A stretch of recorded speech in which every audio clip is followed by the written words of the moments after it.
Pemerintah melalui Menteri Hukum dan HAM satu suara dengan DPR untuk merevisi Undang-Undang KPK. Meski Presiden Joko Widodo sudah menyatakan menolak, Dewan Perwakilan Rakyat memutuskan revisi Undang-Undang KPK masuk dalam prolegnas prioritas 2015. Revisi Undang-Undang KPK kini telah bergulir. DPR telah menyetujui untuk memasukkan revisi Undang-Undang KPK dalam prolegnas prioritas 2015.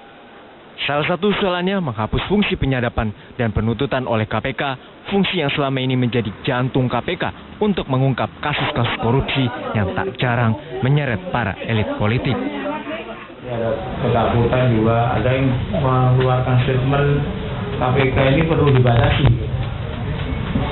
Saya kira kewenangan KPK sudah terbatas, ada batasannya. Dalam revisi Undang-Undang KPK ada 3 hal yang jadi sorotan, yakni soal penyadapan yang dibatasi oleh proses penyidikan, lalu penuntutan yang perlu dikoordinasikan kepada Kejaksaan Agung. Selain itu juga dibentuk Dewan Pengawas KPK. Revisi ini dinilai memiliki tendensi untuk melemahkan KPK. Andai kata ada revisi, itu harus semakin memperkuat KPK. Tetapi KPK ini juga harus ada yang mengawasi. Kalau tidak ada yang mengawasi juga jadi repot ya. Tapi jangan dikurangi fungsinya.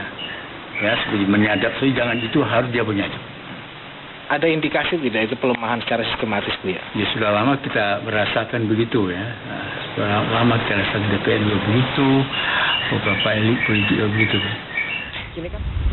Menkumham dengan DPR satu suara untuk merevisi Undang-Undang KPK. Meski Presiden Joko Widodo sudah menyatakan menolak, Dewan Perwakilan Rakyat tetap memutuskan revisi Undang-Undang KPK. DPR menilai KPK perlu dibatasi kewenangannya. Cek aja di seluruh dunia, nggak ada penyadapan sebebas seperti di Indonesia. Bahkan di negara-negara yang paling maju sekalipun demokrasinya, itu ada prosedur di dalam melakukan penyadapan. Dalam masalah penyidik independen, tidak bisa KPK meng-hire penyidik independen. Siapa penyidik independen? Mau dari mana? Itu harus orang yang punya keahlian. Yang punya keahlian itu ya kepolisian, kejaksaan, itulah. Pemerintah melalui Wakil Presiden Yusuf Kala menilai revisi Undang-Undang KPK bisa ditunda sepanjang Presiden tak mengeluarkan surat tugas untuk Menteri membahasnya bersama DPR. Ya, undang-undang selalu harus dibicarakan secara bersama-sama. Karena itu saya dari Presiden sendiri kan kalau pemerintah berarti kita ini usulannya dengan surat Presiden. Belum, kan baru masuk kita acara ini. Pembatasan kewenangan penyadapan serta penuntutan akan merohok jantung KPK yang selama ini mampu melakukan operasi tangkap tangan. Publik berharap revisi Undang-Undang KPK tak membuat pemberantasan korupsi menjadi tumpul. Tim Liputan, Kompas TV.